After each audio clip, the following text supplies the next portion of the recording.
Works Herb Farm. I'm Lindy, I'm the owner. This is Todd, our farm manager, and Megan, our apothecary manager. Hello.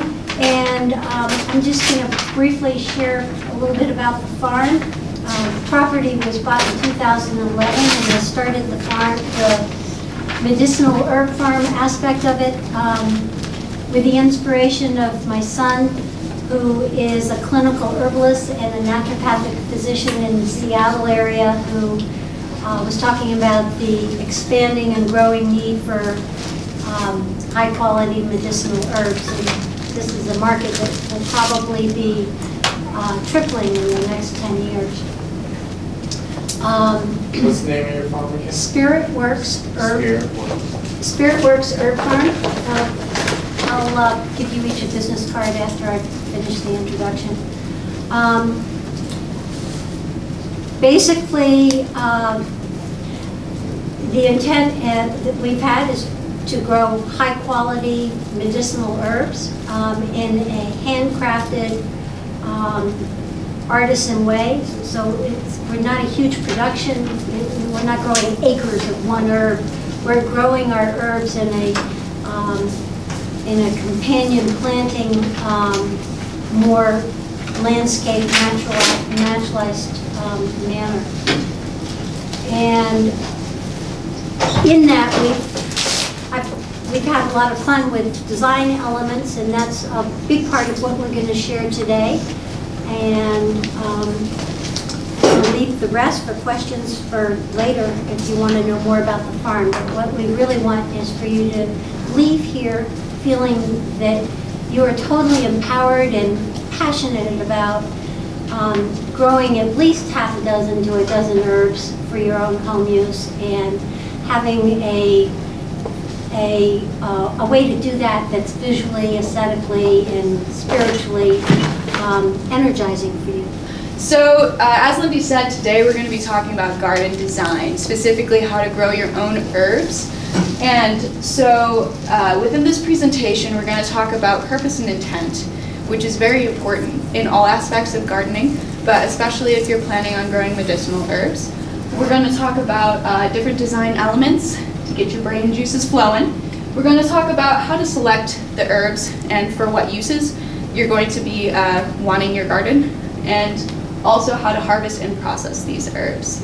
And during this presentation, we all handed out some paper and pens. I highly recommend you write down goals, you write down design elements, and under design elements, write down herb selection and design selection. So as we start talking about these things, we're going to blast you guys with information.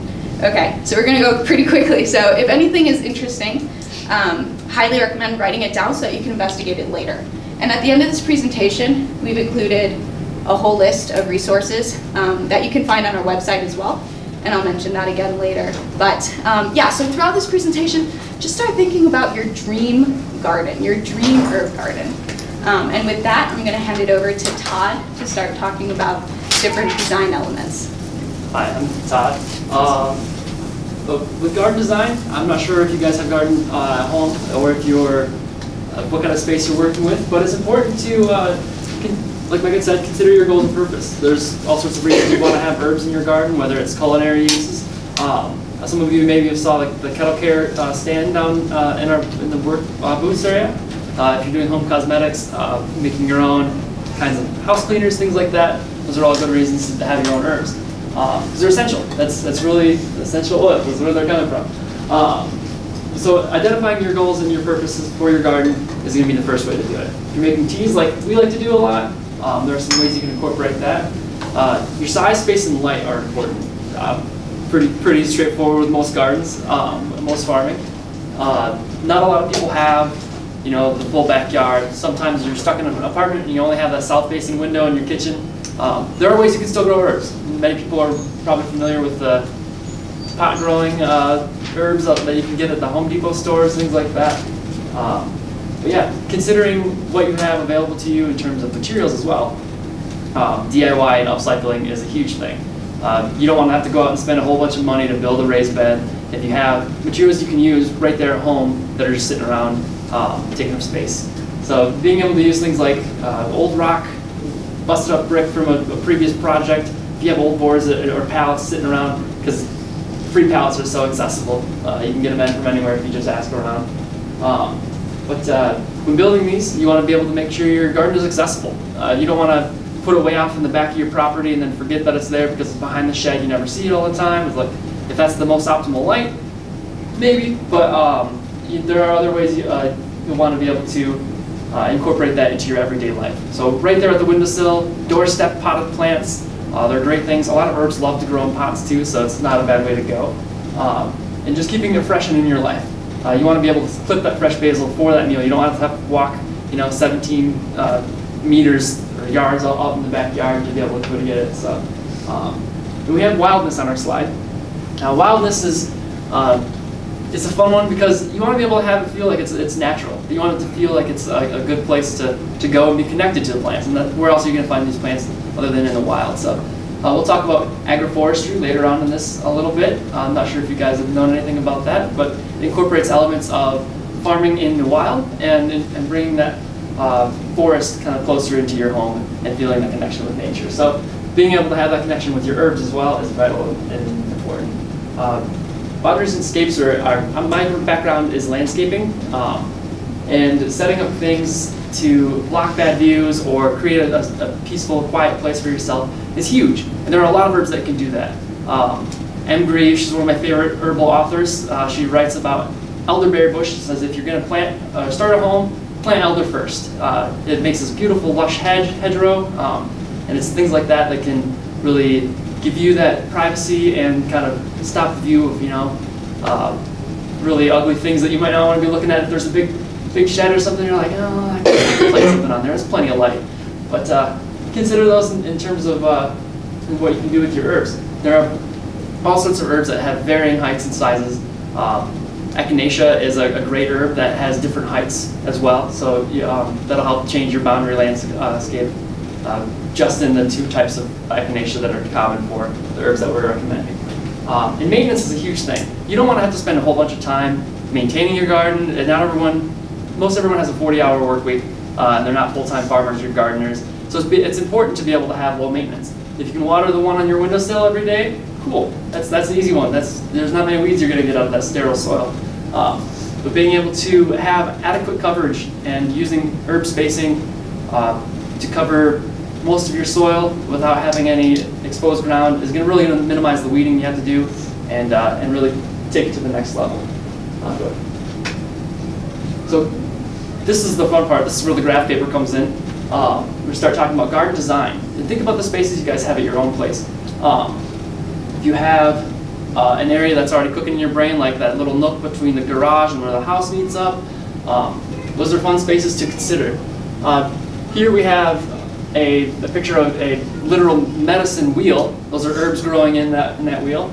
And it's fun how you can be creative with different types of design. If you want to have teas for sleeping, if you want to have things like skullcap or lavender, things that are really going to knock you out at night, go ahead and put them in a literal raised bed with an old bed frame that somebody might be pitching out.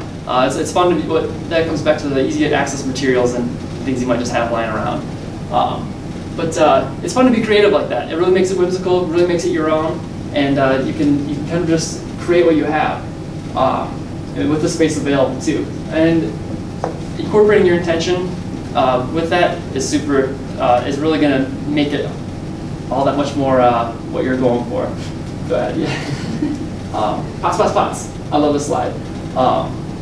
I used to hate potting. I kind of have fallen back in love with it. There's a lot you could do with it. A lot of plants you could start them that way in your greenhouse so that you can winter them over really easily, which is huge. Things like rosemary don't last in Montana, northwest Montana. They just don't winter over. They're too high of a zone for us. But what's great about these is you can put them anywhere. They're beautiful. If you have a garden already established and you want to just create an accent piece, you can have a potted plant that way. There are ones you can buy that are massive and actually beautiful features to your garden as well. But if you're trying to contain an herb, that's not a bad way to go too. Mint loves to spread. So if you're putting it in your garden, it'll want to go everywhere. And it propagates by root quite easily and it goes deep. So one way you can do that is cutting off the bottom of an old plastic pot, putting it deep in the soil so it's actually incorporated into your garden, but then it self-contains. And as it gets older, you can take it out, unbind the roots, and continue to grow it successfully, propagate more, make even more mint, give it to your neighbors, gifts, things like that. It's not a bad way to go. How deep does your pot need to be for mint? I would say at least a 6-inch pot. And as it gets older, it gets more root bound. You can get a bigger gallon size one. It should be fine. Okay. Whatever you put it in, it'll grow to it. So yeah, mint is crazy. Yeah. Go ahead. More in garden design. Spiral gardens are something that we're trying to incorporate on our farm with a new design we're doing in our high tunnel. We just finished up a grant program, and we're really revamping it, and I'm really excited to see what we're doing with it, and to show you guys as well. So please feel free to come to the garden and see what we have. Spiral gardens are great because they incorporate your vertical space. You're going to be able to take advantage of light. If you have a small backyard or you don't have a whole lot of room, the materials are pretty easily accessible. For small ones like this, you can usually get somebody's old scrap things they bought for a landscape project and like, oh, I have this extra. It's usually just the right amount. Not only that, it helps you control the watering. If you have plants that have a lot of water needs, you can put them at a lower part in the sloping hill. That's the great thing about the spiral is it will naturally give you the water where you need it. They're aesthetically pleasing. They're beautiful. I have a tattoo of the Fibonacci spiral. I think it's one of the most incredible design aspects out there, and it's just a natural feature. It's aesthetically pleasing, and it's been proven to be something that's easy to do. So if you want to look up the mathematics on how to do that, it's pretty fun, and it really draws you in. It has that natural feel, and it has that sense of wildness to it. So creating something that looks like it was meant to be there and kind of developed on its own is going to be essential for making your garden beautiful. They can be compact or they can be quite large. We do have, you saw on an original slide earlier, our mandala that has spirals included. And that's something I'll talk about more in a little bit, but yeah, go ahead. But Labyrinth Gardens are something that's equally beautiful. They really just draw you right in. This one is a lavender labyrinth in Michigan, and these are for the true gardener. Like, I'm out there all the time. This is what I want to do. I don't want to go inside at all. Come on in. But yeah, you can. If you have the time and you have the ability to create a true labyrinth of your own, go for it. There are plenty of herbs that you can put in there. On our farm alone, we grow over 150 different types of herb alone. That's not including our vegetables and other, well, I guess chickens aren't really herbs, but there are plenty of things you could put in there. And feel free to look them up. They're a little harder to design. Getting all the points just right so it's not looking a little cattywampus is important, but if you have the time and you have the skills to do it, please do. Mandala gardens are fun because you don't have to be so strategic with your placement. Ours is actually the shape of a Triskelion. It's a fun thing. It's a way to draw energy spiritually into the garden and have it manifest those intentions with what we're trying to grow here. Ours represents in the 3 spirals learning, farming, and growing health. And we kind of incorporate that with our team as well as our apothecary manager. Lindy's kind of creating a whole holding healing space, and I'm a farm manager as well, so we've got a Triskelion team as well. But no, there are endless possibilities of what you can create. There are some farms around. I can't remember who has the yin and the yang. I believe that's, help me out. Is it no, purple? Someone in the valley or in the northwest Montana has a yin and yang garden somewhere. I can't remember who I saw that from. Anyway, but it's a great way to hold your intention. I've seen raised beds that are small for like dream tea beds, again, to go back to that. They're shaped like a crescent moon, and that's their mandala. That's their intention of putting into it. And the flowers I've seen come out of it, they have some pretty incredible herbs. But yeah, whatever you can create. So you've got that graph paper there. If your mind's brewing, if you're getting some ideas of what you're wanting to grow and why, go for it.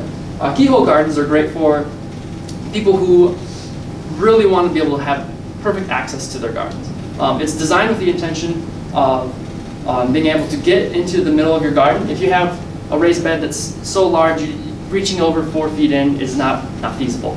Not for most of us, at least, unless you have 6 foot arms. But what this does is it cuts in and it allows you to get to the inside and work from within. And one great way that has been introduced to this concept has been incorporating your compost directly into it. And what that does is it provides vital nutrients directly into your soil, it helps with water retention, you're getting worm castings and things like that. And this is anything that you want to grow in here. This isn't just herbs, this is just a garden design element. It's really going to boost the nutrient level of anything that you need to grow. Some things take a lot of nitrogen. Your brassias is just going to soak up everything. So go ahead and put those in there too. They grow really well as companion plants. Go ahead. I've seen this before. I was wondering, does it shrink down as it composts? It does, yeah. So you can just keep loading up. A lot of times you'll just take a tube of chicken wire, you can fasten together with some ties, and then as the compost settles, just keep adding it on top of it. And what's on the bottom is just going to be the richest dirt. And then your plants are going to go for it. They're going to send those roots down and they're going to extract it, no problem. Yeah. Go ahead. Sweet. Yeah. I'm going to pass this over to Megan. She knows a little bit more about agroforestry than I do. But yeah. Well, yeah, thank you, Todd. And I'm not going to talk too much about this because there's a lot of resources out there if you guys are really interested in this topic. I just wanted to introduce it to you, especially since we're here in Northwest Montana with lots of forests. And there's a few things that I want you guys to know. There's a ton of medicinal herbs that grow in the forests here. And if you are going to harvest them, please, please, please harvest them sustainably, which means only no more than 20% of the plant at any given time. And yeah, lastly, like I said, just start thinking about the possibilities of growing some food potentially in a forest and on that boundary line between your properties. So Todd covered a lot of different design elements that you can grow your herbs in, but now what are you going to grow? So there's hundreds of thousands of herbs out there, all with a bunch of different varieties. And so what I'm going to do is cover a few different categories of herbs and their uses. So I separated it into herbs for household uses, cosmetics, first aid, and culinary and wellness. And as I had mentioned, there's a bunch of different plant varieties out there. But the ones we grow at Spiritworks Herb Farms are the ones that have the most medicinal properties. So if you have any questions about which herbs to grow, please feel free to contact us anytime. Also, going back to purpose and intent, as we started this lecture off with, keep in mind what you want to grow there. If it's perhaps a herb garden for culinary uses that you want to be able to grab fresh basil to make your pesto every day. So start thinking about how you're going to do that and what herbs you want to grow for those purposes. Just quickly, household uses. There's a lot of really fun stuff you can do. So lavender, for example, you can incorporate that into your cleaning products to give it that lovely smell, it's an aromatic as well, so it'll help you calm down while you're cleaning up all that nastiness. And so how I separated these is here's the different products that you can create with your herbs, and here's some suggestions of herbs to start with. And like I said, this is not a comprehensive list, so there's plenty more out there. And in the references at the end, that's where you guys can look for some more ideas. But lemon balm is also one of my favorites, as well as basil. Chicken here earlier. Yeah, exactly. So herbs for cosmetic uses, perhaps you guys are familiar with this. I know my sister absolutely loves natural cosmetics, and oat is really wonderful to consider growing, especially if you have a larger garden and you want to utilize oat it has a bunch of different properties, but specifically for cosmetics, it's really great for face wash and things like that. And in your larger garden, it's a wonderful cover crop. And along with that, calendula, if you want to plant a little bit of happiness, look into planting calendula, and it's really great for topical purposes as well. And I also want to mention, I'm not a doctor, none of us are doctors, we're farmers, so we just grow the herbs. We can't prescribe them in any way, I'm just giving you guys ideas of things that you can do on your own. But yeah, so facial steams, shampoos, conditioners, herbal baths, things like this are what you can use cosmetically. Culinary uses, this is probably what everyone's familiar with. Basil, rosemary, sage, using those in your turkey, sauces, and things like this. But what I want to do is challenge you guys to use herbs that perhaps you haven't used before. and start experimenting with fresh herbs. And that's one of the beautiful things about designing your own garden, is that you can have that control as to, well, what herbs am I going to grow, and using them on a daily basis to start figuring out, well, I like this one, don't like this one, etc. And so a couple of ideas for culinary ways to incorporate herbs into your culinary dishes is infusing vinegars, which is a really fun one that we're going to be starting this year at Spiritworks. So if you're looking for infused vinegars, let us know. You can make syrups as well. So elderberry makes a wonderful syrup, and it has a bunch of really good things for your body, and it's a good replacement to put on your pancakes in the morning. I can go on forever, but an oxymel, in case you guys don't know, is herbs infused with honey. So with that, first aid as well. People for hundreds of thousands of years have been using herbs for medicinal purposes, first aid purposes. And here's a short list of a few herbs, especially in this area. Mullein, plantain, that all grows around here. And you can make poultices and antiseptics and things like this to help with, you know, cuts, bruises, bee stings, etc. So it's perhaps you want to be designing a garden that's your home apothecary. These would be some plants that you would consider growing. So, like I said, not comprehensive list, but just to get the thoughts going. So we went over garden design, we went over just a couple herbs to start considering to grow, and now we want to put those two things together. So when we're looking into what herbs to grow into our gardens, we want to first look into whether they're perennial, annual, and etc. And when you're planting your garden, you want to make sure you plant your perennials first, and then if there's any gaps, you put your annuals in those gaps. And then after that, you can just mulch for easy maintenance of your garden. Also, height is very important when you're considering what to put where. So if you look at this picture, for example, you can see the really tall flowers in the back, and then it goes to mid-layer and then a shorter layer. So if you plant something like echinacea right in front, it's going to block everything else.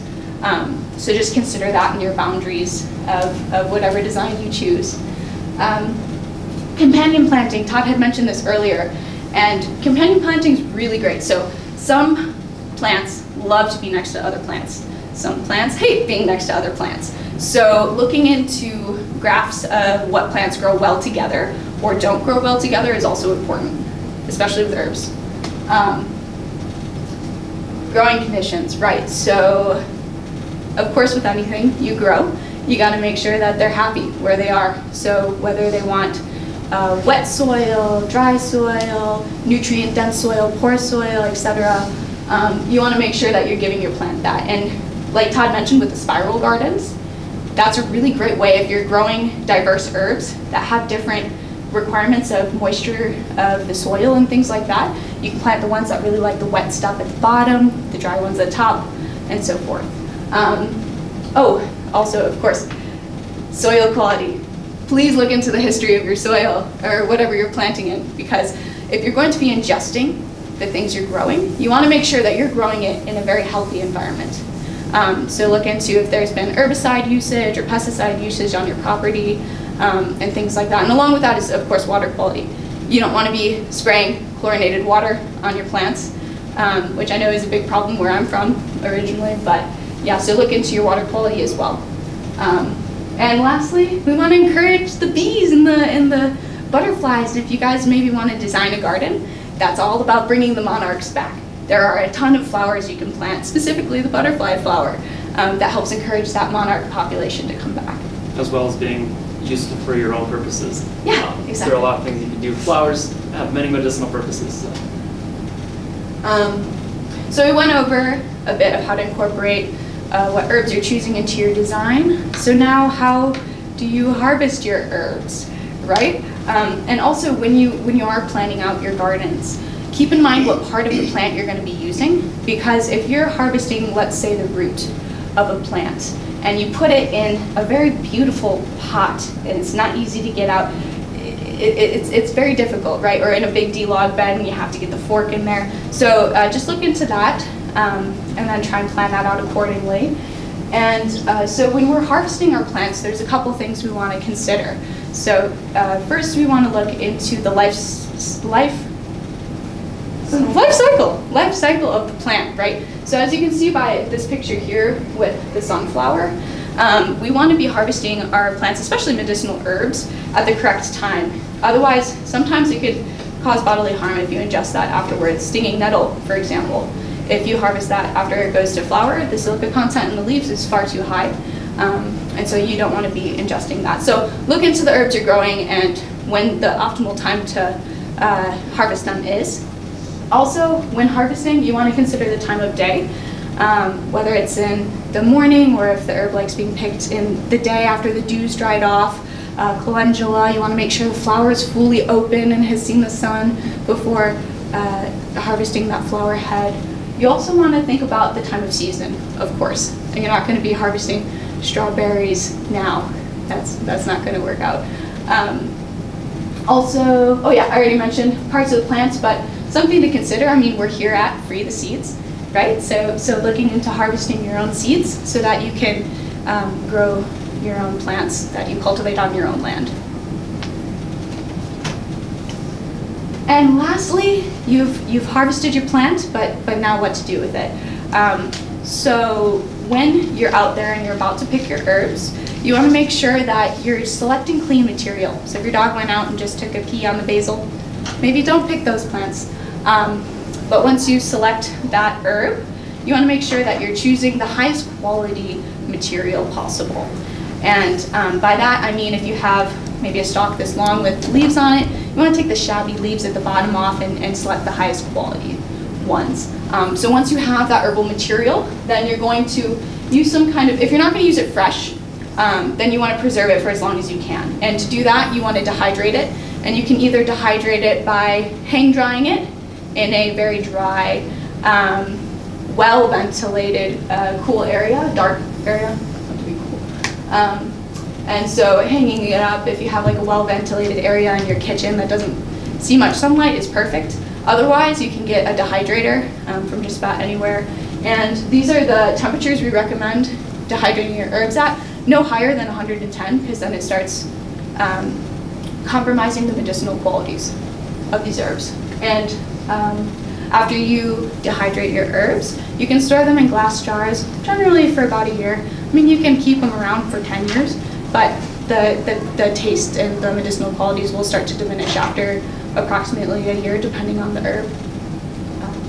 You'll be able to tell if your herbs are going bad just by the smell. When you open up the jar, if you have herbs that you haven't used in a while, go through your kitchen pantry and be like, this has no smell, it smells like plastic. It's probably an old herb, time to get some new ones. And when you are dehydrating them yourself, you want to make sure that they are fully dry before you put them in storage. And make sure your containers are airtight as well. That's something people forget.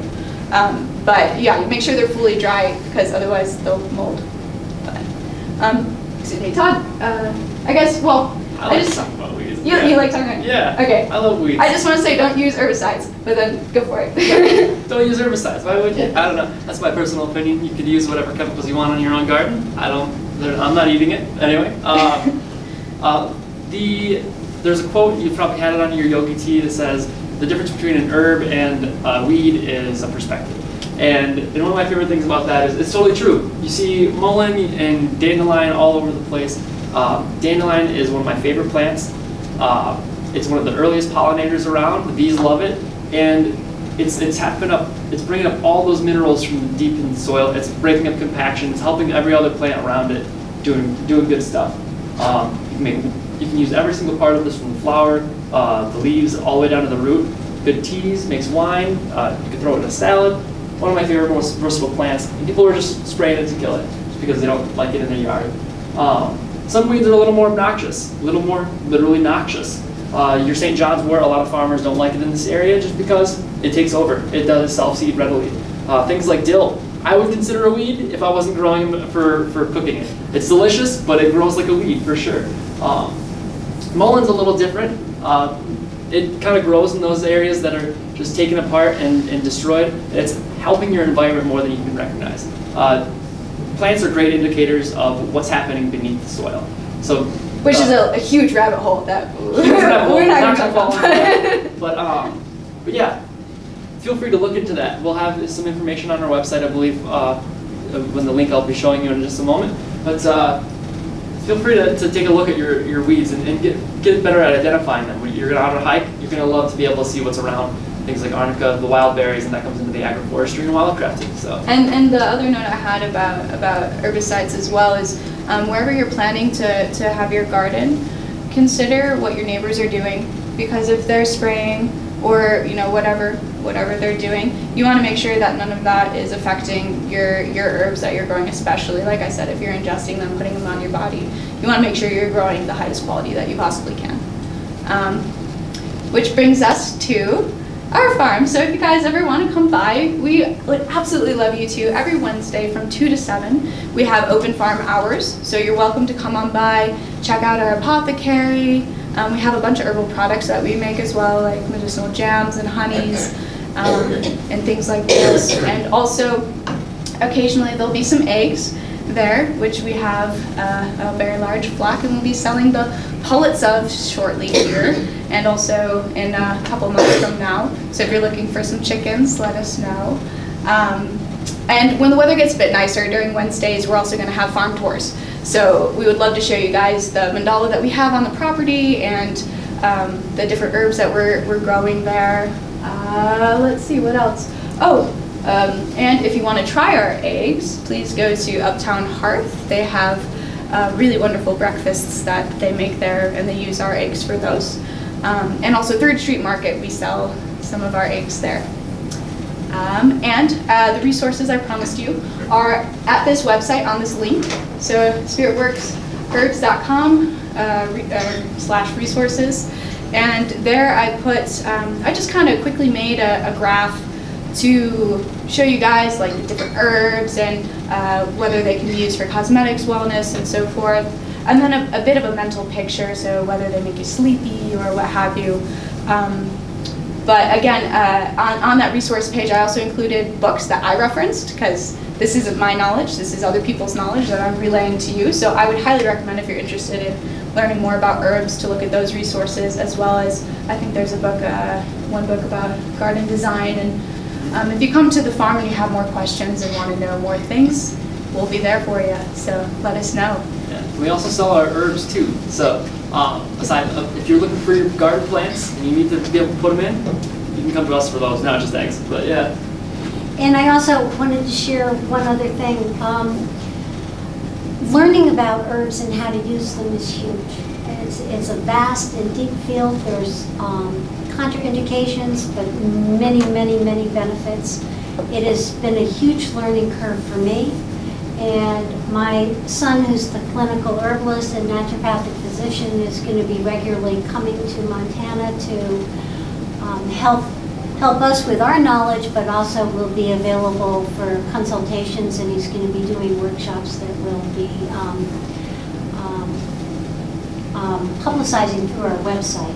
So if you go to spiritworksherbs.com, there's a way to subscribe to the website where you'll hear about different events and workshops that we have happening. We scheduled one just today.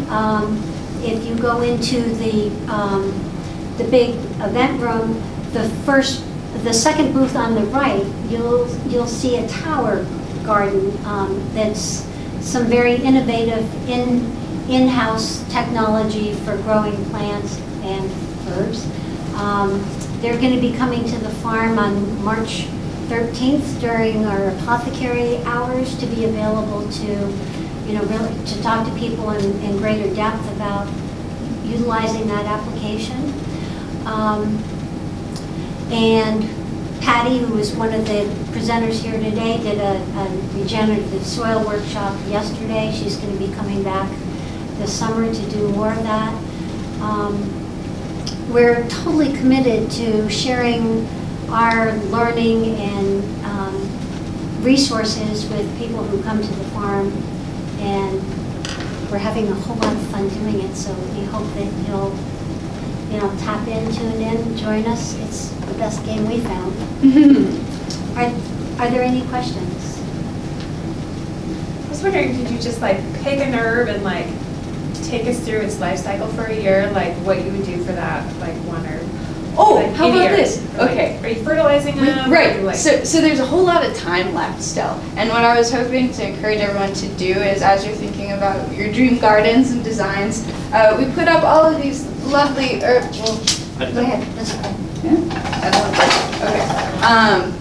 We put up all of these herb sheets, and so you can go around and read the different herbs. And so if you want to select one that you think is So interesting. is this like the life cycle of an herb up there? Is that No, what it is? no, this is just a few varieties of herbs that we grow on. I'm gonna address that question. Okay. So the first thing is obviously starting with a seed. And so before you even start with a seed, you want to know where the seed came from. Whether or not it's, if it's the medicinal herb, you want it to be a certified organic seed. You, preferably, in this climate, you want a seed that has come from a similar climate. So seed companies like Johnny Herbs, Johnny Selected Seeds, Fedco Seeds, Good Seed Company, are all, the seeds have been produced in a similar climate so that they tend to have a hardiness to it. So that's the number one thing. Number two is you want to research what the seed germination requirements are. Something like echinacea needs to have frozen. The seed needs to have been frozen in order to germinate. So For 2 weeks. for a minimum of 2 weeks. We've left a whole bunch of seeds in the seed room. You could take a couple of seed heads home, and we're all about everybody growing echinacea. One of the things about echinacea, then you want to know what are the soil light requirements of it. I naively, knowing how valuable echinacea was, I put it in my best soil in the garden. It was a loose, sandy loam that had a lot of soil nutrients in it. And 2 years later, I learned that echinacea, because it's an adaptogen, prefers really gnarly soil, that it has to work really hard to get into. That's what builds the adaptogenic medicinal qualities of that herb. So you want to learn what kind of, what the characteristics of the herb are in respect to the potency of the herb for its soil light and So do you have any moisture recommendations requirements. for a book or something? Like, I feel like if I'm on an online catalog, they just like give you like fluffy information, like not any real good information. Do you have like it's probably on your website, but. Right now, I think we're becoming the best books that we have. And we have an extensive library. If this is something that you want to come and personally research for yourself, I would welcome you to come and spend an afternoon, and I'll orient you to the books that I've used and I'm constantly using. But on the resource page that is, first of all, this whole presentation, all of those slides you saw are on our website. At the bottom, on the page that says /resources, at the end of that are a list of some of the books that we find most valuable. Rico Check, who founded a company called Strictly Medicinals, it used to be called Horizon Herbs, has written a book, I think it's called The Medicinal Herb Grower, and he has actually written 3 or 4 books. One of them is on the hardest to grow herbs and the ones that are becoming extinct, that are on the endangered species list. And he goes extensively into the planting and growth requirements. The Carpenters, what's the name of their book? The farm. I see his Yes, face. yeah. I think The his is organic. called The Medicinal Herb Grower. I think that's the name of his book. The guy's name is Carpenter. He married Rosemary Gladstar's daughter. They farm in Vermont, and he has extensive knowledge in his book of not just about the growing of the herbs, but also the drying and marketing of them. some of the most key things about the life cycle of the herbs that I have found it most challenging to constantly be trying to,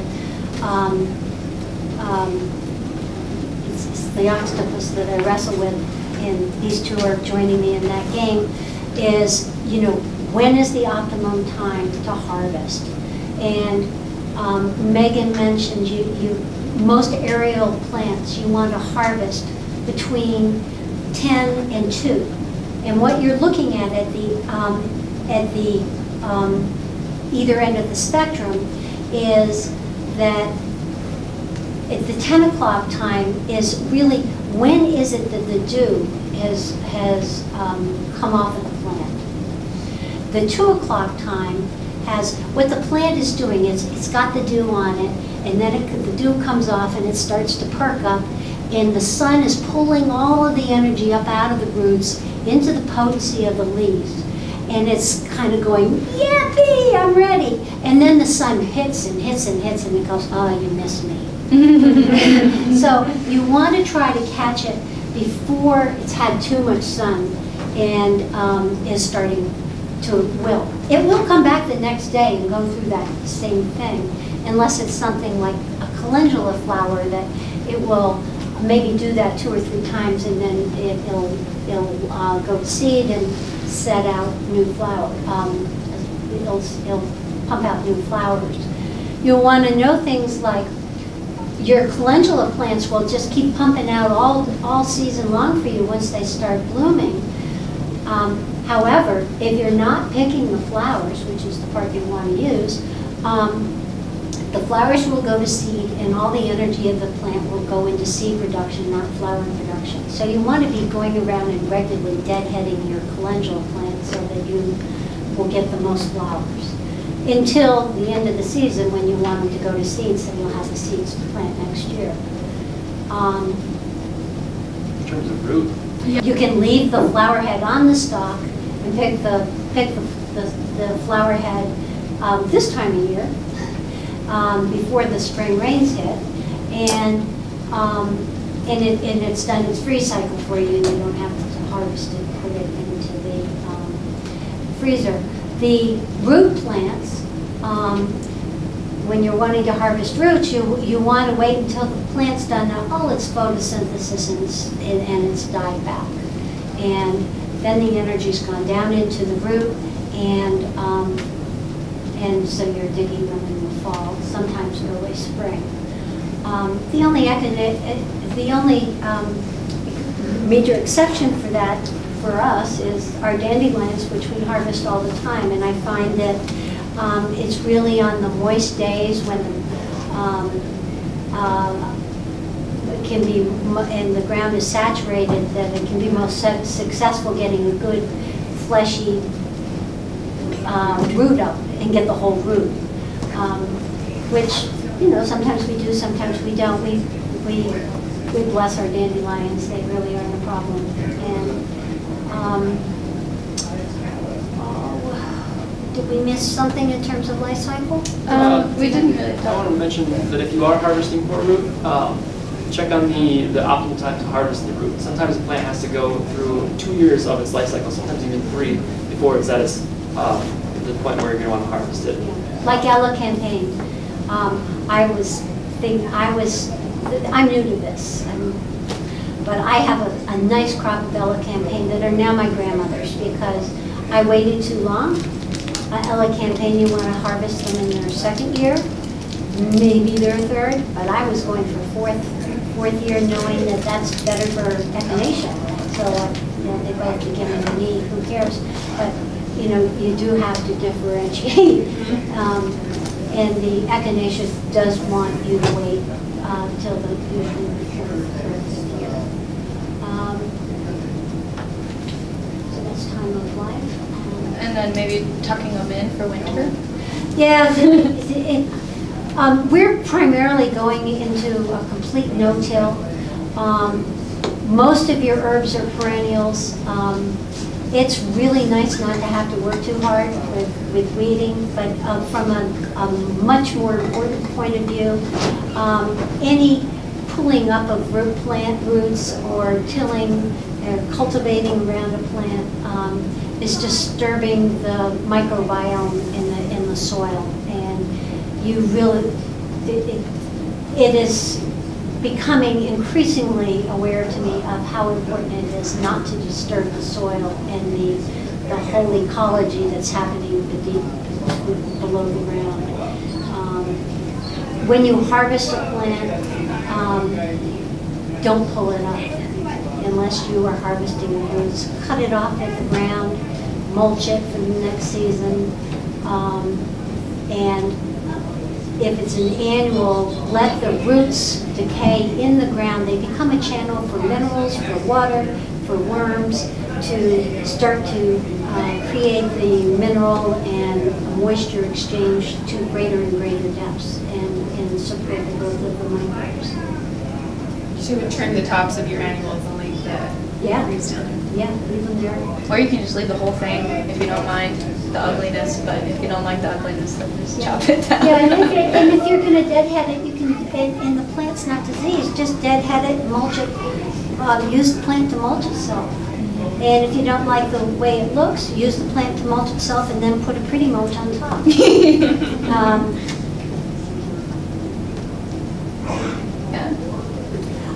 We have created, actually one of my interns from several years ago got college credit for her time with me.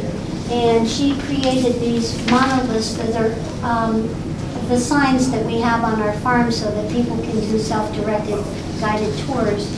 And it talks, it identifies different things that are interested in planting. Feel free to come look at them. So feel free to Are these come on on. the website? No. Those are not on the website.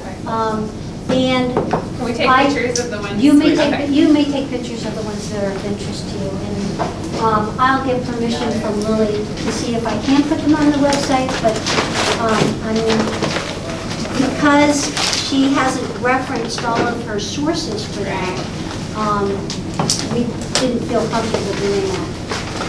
But there's, in the books on the resource pages, there's a ton of books that do just this, and then some, you know, like the Rico talks about growing conditions as well as the usages. But, yeah. Thank you. Any other questions? We hope you'll come visit our farm. It is becoming a very magical, special place, and I'm by background, I'm a healing arts practitioner. The intention for my property is that it be a healing sanctuary for those who come there. And We hope you guys create your own with your own gardens. Did anyone do any drawing?